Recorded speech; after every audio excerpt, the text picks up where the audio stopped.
Today, we're diving into a mental skill that honestly can change pretty much everything. It's called objectivity. It's all about learning to see situations for what they really are, without that cloudy filter of emotion. And mastering it, well, it can totally transform our daily conversations and the big decisions we make. Let's get into it. Oh, you know the feeling. We've all been there, right? You get that one email, your heart immediately starts pounding, you fire off a response in the heat of the moment, and then, boom, that awful, sinking feeling of regret. That knee-jerk emotional reaction is exactly what we're going to unpack today and figure out how to get control over it.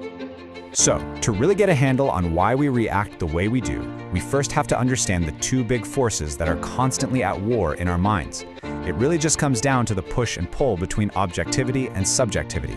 Yeah, it all boils down to these two completely opposite mindsets. So on one side, you've got subjectivity. That's all your gut feelings, your opinions, your personal history, and all those biases just jumping to conclusions.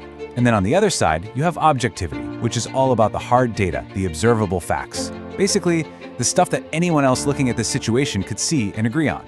Think about it this way. Imagine a one-word email from your boss lands in your inbox. It just says urgent. Now the subjective mind, it might just start screaming, "Oh my God, I'm in trouble. What did I do wrong?" Total panic mode. But the objective mind, it just sees a simple priority flag. It thinks, okay, this task just needs to move to the top of my to-do list. See? Same trigger, but two totally different worlds. Now here's the real problem. A subjective reaction is almost never a one-and-done thing. It's usually just the first step in this predictable, escalating pattern that can spin out of control fast. Let's take a look at how this nasty spiral actually takes shape.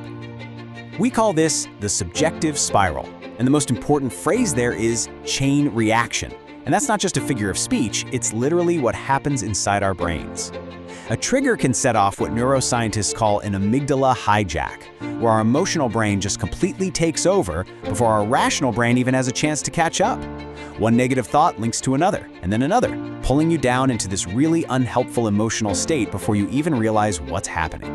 And here's exactly how that chain reaction plays out, broken down into 4 clear stages. First, you've got the trigger, that email, that comment from a coworker.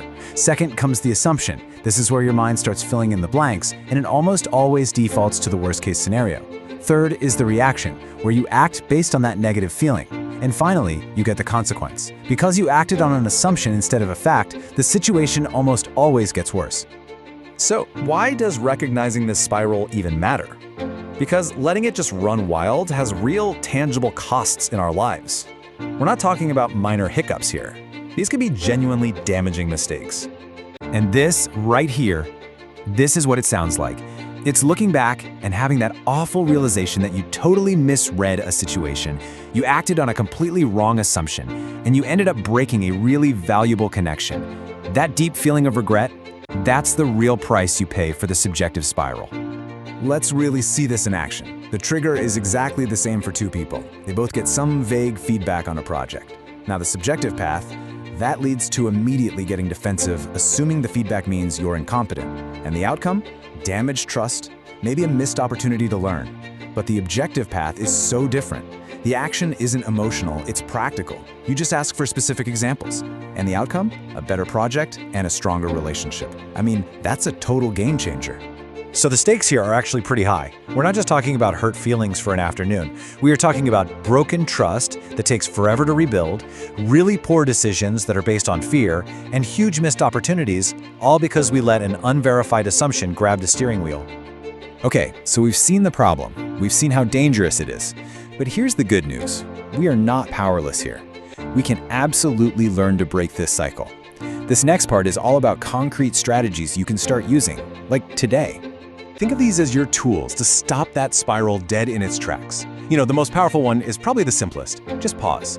Before you type that angry email, before you say that thing you might regret, just breathe. Then challenge that very first thought that pops into your head. Ask yourself, what do I actually know for a fact here? That one question helps separate the raw emotion from the hard evidence. And hey, if you don't have the facts, the most objective move you can make is to just go to the source and ask. So there you have it. We've looked at the two mindsets, we've seen the danger of that subjective spiral, and now we have the tools to break free. The only thing left to do is, well, to actually put them into practice. So I'm going to leave you with this question to carry with you. Just think about the rest of your day.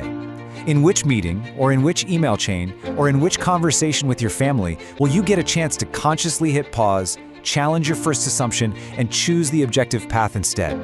The power to completely change the outcome is right there, waiting for you in that little moment of pause.